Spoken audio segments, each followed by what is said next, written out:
बच्चों, आज हम पढ़ने जा रहे हैं ब्लास्टुलेशन के बारे में, यानी ब्लास्टुला भवन। पिछले चैप्टर में जैसे हमने पढ़ा था क्लीवेज के बारे में, विदलन के बारे में, कई तरह के जो है हमने कोशिका के अंदर विभाजन देखे थे। विदलन के दौरान अलग अलग तरीके से है ना खाँचें बनती हैं और उसके द्वारा कोशिकाओं का विभाजन होता है। तो विदलन के फलस्वरूप जो है क्या है, एक कोशिकीय जो है जाइगोट किसमें परिवर्तित हो जाता है, मल्टी सेल्यूलर स्ट्रक्चर के अंदर। और इनके अंदर जो विभाजित होने वाली जो कोशिकाएं वो क्या कहलाती हैं, ब्लास्टोमियर कहलाती है वो कोशिकाएं। और इस दौरान ब्लास्टोमियर शुरू में तो कैसी क्या है, गोल है संरचना, लेकिन बाद में ये आपस में एक दूसरे से ज़्यादा जो है सटी हुई जैसे होती है, जुड़ी हुई रहती हैं, तो ये थोड़ी सी फ्लैट हो जाती है और एक गोलाकार संरचना बनाती है शहतूत के समान, जिसे हम कहते हैं मोरूला। और ये मोरूला के अंदर बाद में क्या है, एक कैविटी का निर्माण हो जाता है। और ये कैविटी क्या कहलाती है, ये कैविटी कहलाती है ब्लास्टोसील। और ब्लास्टोसील के चारों तरफ जो कोशिकाएं पाई जा रही हैं, ये कोशिकाएं कहलाती हैं ब्लास्टोडर्म। चारों तरफ जो ये कोशिकाएं एक लेयर में स्थित हो जाती है, जिसको हम कहते हैं ब्लास्टोडर्म। तो ब्लास्टुला जो स्ट्रक्चर, उसमें क्या क्या चीज़ है, ब्लास्टोसील कैविटी पाई जाती है और ब्लास्टोडर्म कोशिकाएं पाई जाती हैं, जिससे मिलकर के क्या बनता है, ब्लास्टुला। यानी एक गुहा जो है केंद्र में पाई जाने वाली गुहा, जो कि एक कोशिकीय परत के द्वारा जो है क्या रहती है, आवरणित रहती है, जिसे कहते हैं हम ब्लास्टुला। ये जो ब्लास्टुला है, कई तरीके का ब्लास्टुले पाए जाते हैं अलग अलग एनिमल्स के अंदर।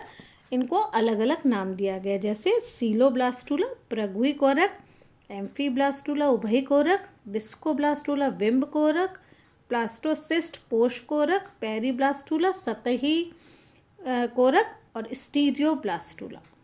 तो एक एक करके हम लेते हैं। सबसे पहले है सीलोब्लास्टुला, जिसको हमने कहा प्रगुही कोरक। इस तरह के ब्लास्टुला के अंदर क्या है, एक संरचना जो है इसकी एक खोखली गेंदनुमा संरचना है, जिसके अंदर जो है ब्लास्टोडर्म कैसी पाई जा रही है, सिंगल लेयर, एक परत के अंदर जो है ब्लास्टोडर्म, या कह सकते हैं एक स्तरीय कोशिकाओं की बनी हुई है।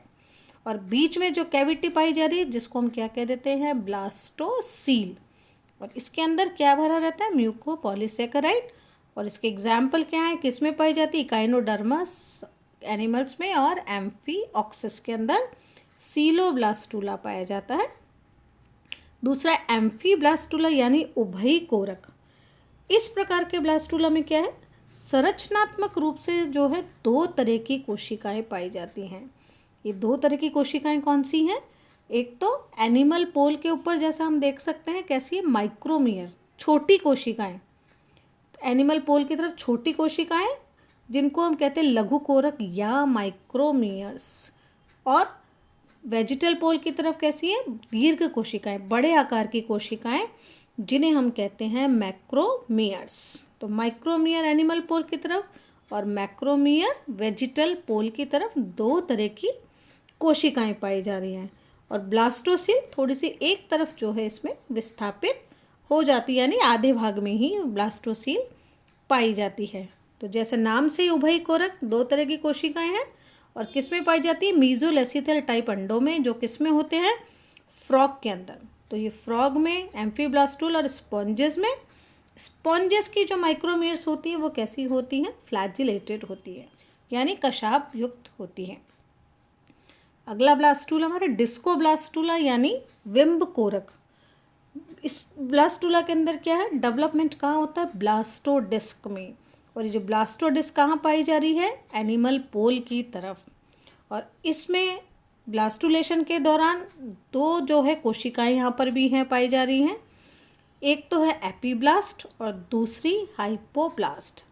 एपीब्लास्ट ऊपर की तरफ और हाइपोब्लास्ट नीचे की तरफ, और जिनके अंदर जो है क्या है, ब्लास्टोसील है। और यहाँ पर जो है दो एरिया पाए जाते हैं, एरिया पेलेसुडा और एरिया ओपेका। तो एरिया जो पेलेसुडा है वो कैसा है, इसका केंद्रीय भाग है, और एरिया ओपेका जो है इसका बाहरी भाग एरिया ओपेका कहलाता है। और यह जो किस तरह की उसमें होती है, बर्ड्स के अंदर, रेप्टाइल्स के अंदर और फिशेस के अंदर, यानी जिनके अंदर जो है योग की मात्रा ज़्यादा पाई जाती है उनके अंदर डिस्कोब्लास्टूला पाया जाता है। ब्लास्टोसिस्ट, अगला जो हमारा ब्लास्टूला है ब्लास्टोसिस्ट, या इसको हम कहते हैं पोष कोरक। इस तरीके के ब्लास्टूले में क्या है, क्लीवेज कैसी है, नियामक तरह के क्लीवेज है। और इसमें भी जो ब्लास्टोमियर्स जो है कोशिकाएं, वो दो जो है पार्ट्स के अंदर डिवाइड हो जाती है। एक तो चार परिधि की तरफ जो पाई जा रही है कोशिकाएं, जिनको हम कहते हैं ट्रोफोब्लास्ट या न्यूट्रिटिव सेल्स, यानी पोषकारक कोशिकाएं, जो कि इसको एम्ब्रियो को पोषण प्रदान करती हैं। और दूसरी कोशिकाएं अंदर की तरफ पाई जा रही है, जिसको हम कहते हैं इनर सेल मास, आंतरिक कोशिकीय पिंड, जो कि एम्ब्रियो का निर्माण करती हैं। दो तरह की कोशिकाएं हैं और यह किस में पाया जाता है, मैमल्स के अंदर जो है ब्लास्टोसिस्ट पाया जाता है, पोष कोरक। फिर आता है पेरीब्लास्टूला यानी सतही कोरक। सतही कोरक जो है किस में पाया जाता है, इंसेक्ट्स के अंदर पाया जाता है। और इसमें जो है सुपरफिशियल क्लीवेज पाई जाती है। हमने देखा था मीरोब्लास्टिक जो है क्लीवेज के अंदर सुपरफिशियल क्लीवेज, जिसमें हमने देखा था कि चारों तरफ जो है इस तरीके से न्यूक्लियस आके अरेंज हो जाते हैं और बीच में जो है यहाँ पर क्या ब्लास्टोसील जो है नहीं पाई जाती है। इनके अंदर ब्लास्टोसील जो है नहीं पाई जाती इन एग्स के अंदर। और यह किस में पाया जाता है, इंसेक्ट्स के अंदर, जिनमें सुपरफिशियल क्लीवेज के दौरान जो ब्लास्टोमियर्स है वो कहाँ पर इकट्ठे हो जाते हैं, परिधि की तरफ। ठीक है, ब्लास्टोमियर्स कहाँ इकट्ठे हो गए, परिधि की तरफ।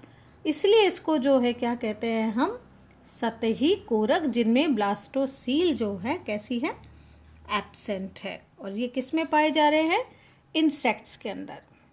स्टीरियोब्लास्टूला, स्टीरियोब्लास्टूला इस प्रकार का जो ब्लास्टूला है किस में पाया जा रहा है, एनालिड्स के अंदर और मोलस्का के अंदर।